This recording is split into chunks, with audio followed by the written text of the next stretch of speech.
It's time for our second talk in the afternoon. This is going to be presented by Jos van den Oever. Yeah. Jos is a key contributor since 2005. He has worked in Calibra, Web ODF, and Street. Jos is the key representative of the Open Document Format at Oasis. His presentation is going to be about UNESCO PERSIST, that is a work in UNESCO that is trying to preserve our digital inheritance. Thank you for the presentation. Okay, thank you for the introduction. Good afternoon, everybody. So, a topic which is not entirely, completely KDE, but it relates very much to KDE. So this is about the UNESCO PERSIST program. I'm going to start off by explaining what it is, how it came to be, and how it relates to KDE. So, tiny bit about me. I already got an introduction, so this can be short. I'm a long-time KDE contributor. I used to work for a company doing a lot of KDE development, but currently I work for the Ministry of the Interior in the Netherlands, at a part of the government where we publish many documents in a lot of file formats. Also the creator of Web ODF, which is a library in which you can show and edit ODF documents in a web browser. Okay, the actual topic then. Well, UNESCO, it's a very famous name, of course, in the world. It's an important institution who seeks to help peace in the world and help understanding between cultures by education and also by preserving cultural heritage. I think most of the sites, or most of the things you know UNESCO about, is about them preserving parts of the earth, cultural things that we made, but also nature. Here you see a few examples: the Taj Mahal, some pyramids, the Great Wall of China. That's all very famous, but they do more. They also have a program which is called Memory of the World. And there they save artifacts and documents which are of value. Or they don't save them themselves, but they find them out and then they give them a special status. And this special status requires countries that are part of UNESCO to take extra care of these documents. Well, there are some examples here as well. You have a clay tablet, you have a big tapestry here in the corner, some old medicinal books, also modern things like movies and photos can be in there. Other things that can be in there can be large collections of documents. For example, some city archive, which gives a particularly good view of the history of a city, can also be part of Memory of the World.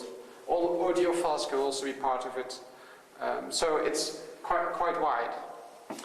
But there's another type of things which we make as humans, which can also be important to preserve for the future. Digital heritage, right? For example, clip art from the 80s. Maybe somebody in the future would like to look at it. Or a Tamagotchi, how does that work? Why did people create that? It's also helping to future generations understand how we are living today. Maybe they would like to compile the first Linux kernel, or even today's Linux kernel in 100 years' time.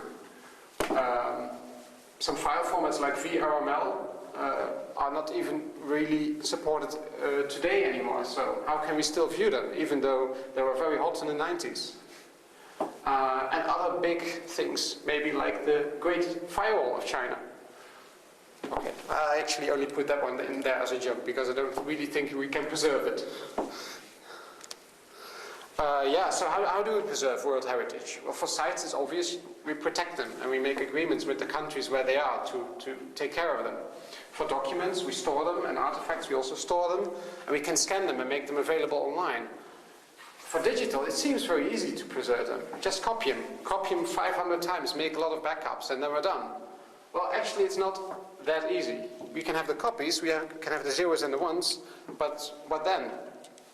Our hardware is currently constantly changing, so software that works today probably won't work, software that works today might not work in 5 years' time when the computers are different, the operating system is different. So we need to do more than just preserve preserve the data. We need to also be able to, for example, emulate the hardware or keep the hardware. And we need to have licenses. Licenses are tricky. I showed you the big size, right? The pyramids, 3,000 years old.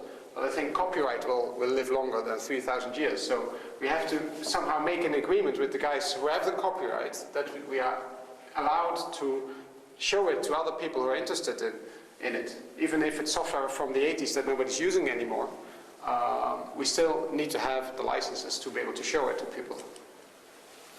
The other thing is not the software itself, but the documents created with the software. If you have this clip art or the VRML, which was created with software from 20 years ago, you cannot usually open it anymore with software of today. So how do we deal with that? Well, to face these issues, UNESCO has started a project called PERSIST. And so far, it's quite a young project. There have been several meetings on planning how to take care of this.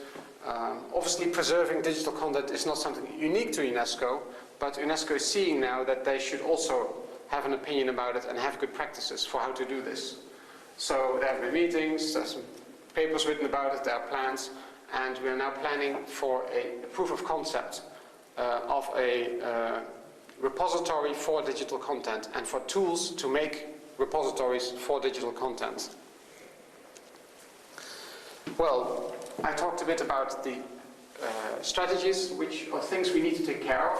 One of the things we can do is emulation. If you have old software from 85, you can, on a modern computer, emulate that computer and still run the old software. And if you have a document from 85, you could then open that document in the emulator. This is an approach which is taken by the Oever project, which is advising UNESCO, and they have a software called NetX.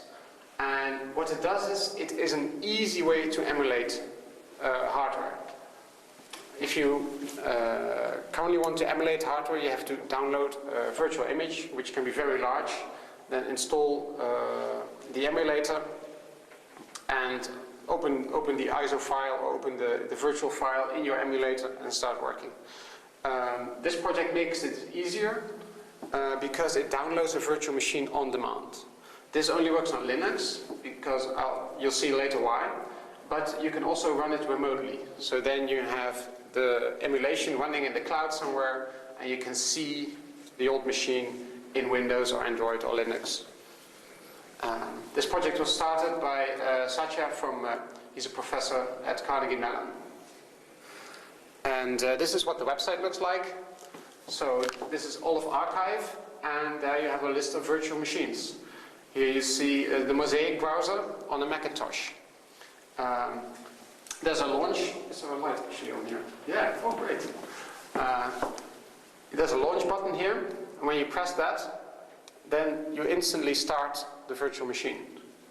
And if you press the cloud button here, then you are directed to, then you don't start the machine locally, but you start it in the cloud. And they have a repository with a whole number of these virtual machines, which you can go back and you can travel back in time with them.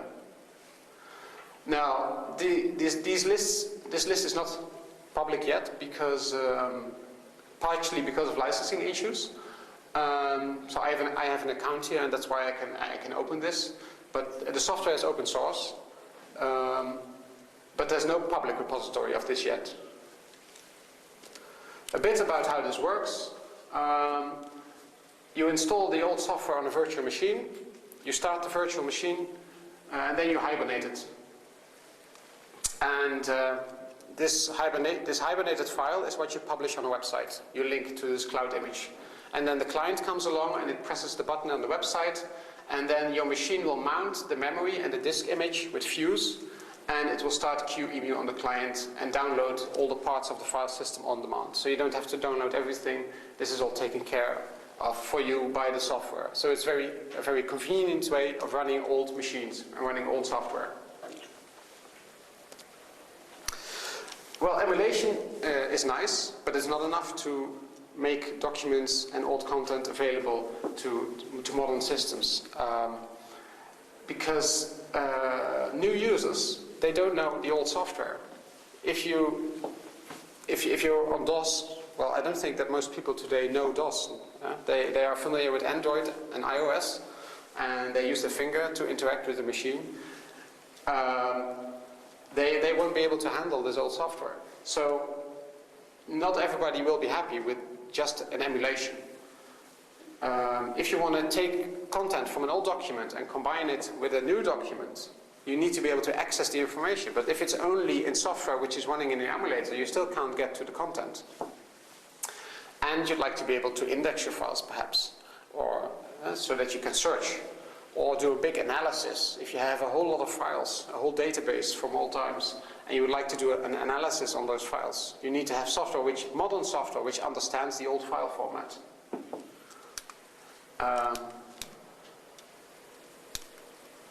And this is where the Document Liberation Project comes in. This was started by Friedrich Strieber.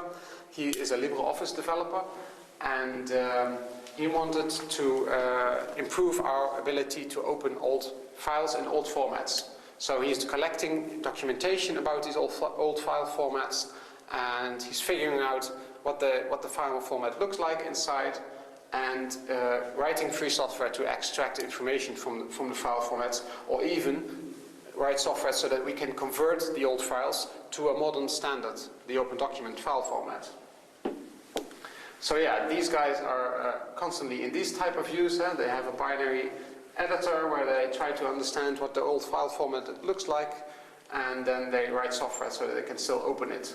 And the result is that, well, your old files like MS Presenter or Adobe PageMaker get converted to ODF or EPUB, and when they are converted to the standard, then you can open them with modern software like Microsoft Office, LibreOffice, Calibra, yeah. And we have still access to these old files. Using the standard is nice. So going forward, we should try to use only standards as much as possible. And this is something that UNESCO should also be promoting. They should say, look, we have all these strange file formats which we need to do a lot of work on to be able to read them still. But we need to also set standards so that in the future this problem can be avoided. And even though we have standards now, like ODF, we still have some issues, because if somebody is editing in Microsoft Office, somebody else in Google Docs, and somebody else in LibreOffice, and they're saving to ODF or to docx, these implementations have different ideas about the details of the standard. So everybody who's done this kind of juggling with files knows that sooner or later something will go wrong, right? So a standard is good, but we also need testing. And we need to test the implementations. And for that, there are some other projects like Office Shots and ODF Autotests, which load user files in Office suites, then they save them back, and then they check if it's still a valid file. And ODF Autotests does the same, but not with user files, but it just creates a lot of files from the specification and then tests specific features. And what you get then is some nice overviews for all the implementations with checkboxes. And if you have a lot of checkboxes, you can make graphs and get a sort of, you know how good an implementation is in a particular file format. So those are three methods in which UNESCO can contribute to preserving digital heritage. Mostly we are now looking back, so we provide emulation and we develop converters for old file formats. But going forward, we have to encourage good practices. So use well-tested implementations that implement well-documented standards. Okay, so I haven't really mentioned KDE at all yet. In this big drawing, there's some room for KDE. What is this? This is sort of a rough overview of the components of this website and this repository. And the letters are too small for you to read. But here we have continuous integration, which we are very good at. Here's the word software, KDE software. So all this software here is supposed to be open source software. UNESCO doesn't want to have proprietary software to build this, because then they would be dependent on a single vendor, which is not a good idea. And by the way, Microsoft is also in this working group. And they have their own ideas which they put forward in this working group. Let me put it like that.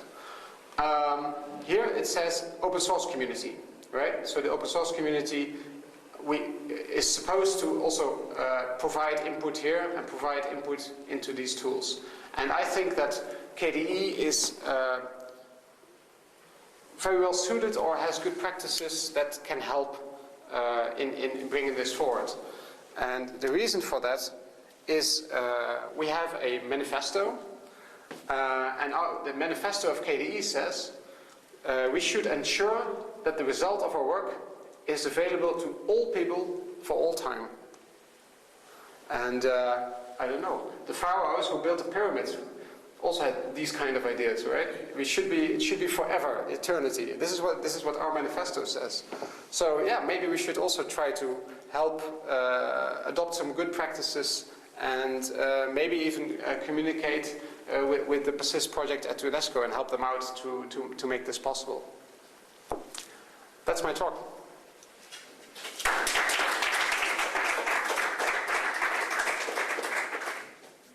Any questions?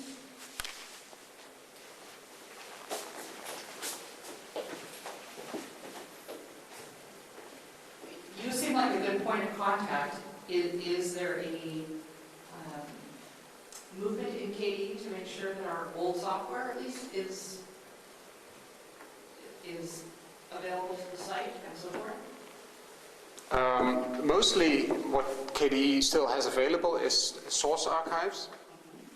Most of them won't compile anymore, I think, if they're above a certain age. When I was preparing for this talk, I actually looked through what KDE provides, and the oldest thing I could find that I could still use was an ISO with a live CD of KDE 2. And that was... Talk to the sysadmin because they have backups that aren't available to the public. I haven't, no. They tar up things that aren't needed, and they should be available somewhere. Yeah. Also, how about the other way around? Have you written any blog posts or... This is the first time that I'm communicating about this publicly. Yeah. So because since the end of last year, I've been to a couple of these meetings, and the people there are very mixed, but it's only a few open source people actually. So that's why I'm continuing to go there, because I think it's an important voice that needs to be heard there. And now that I've written this presentation, this is a nice starting point to start writing a blog post about it. On the other hand, there's also meetings going on still to make these plans, and obviously I don't want to interfere with them too much, but I think just writing a promo blog about it is indeed not a bad thing to do. So that would be a good next step, I think. Because we're so few. Yes, we are. Yeah. Yes, Albert? So you said this started like 6 months ago, or? Yeah, no, my involvement was like a bit less than a year ago, but this group has been discussing this since 2 or 2.5 years. Okay, so like, do you have like billions of terabytes to store all that?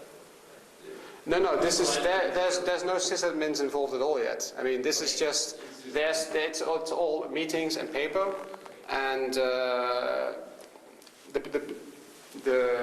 Satya project, the Olive project, is somebody who was present at the last meeting and said this is open source software, you can start using that, and the same goes for Friedrich Schirber. So we have some components which we can start using, but it still has to be pulled together into a website, which requires either input from the open source community, who simply helps out, or UNESCO has to say, here we have some funds to hire some professional developers who work on it in paid time.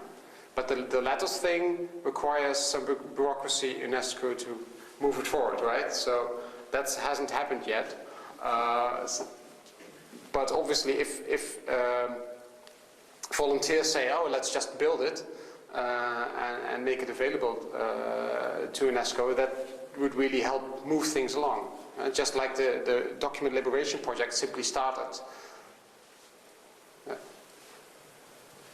Will you try to make QEMU work for all operating systems and contribute the changes back to QEMU? Because I tried to install some Linux distributions from the 90s and results were not so good looking. Yeah, I experienced the same problem. And I'm not a QEMU developer, so I wouldn't be able to fix that. I just saw that it's a problem. Yeah.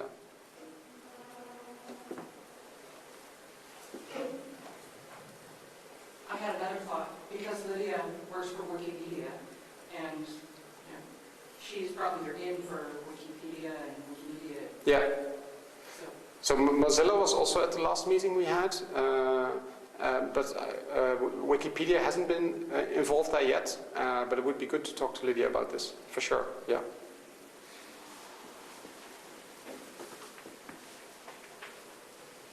No questions, so thank you very much for the Okay. presentation.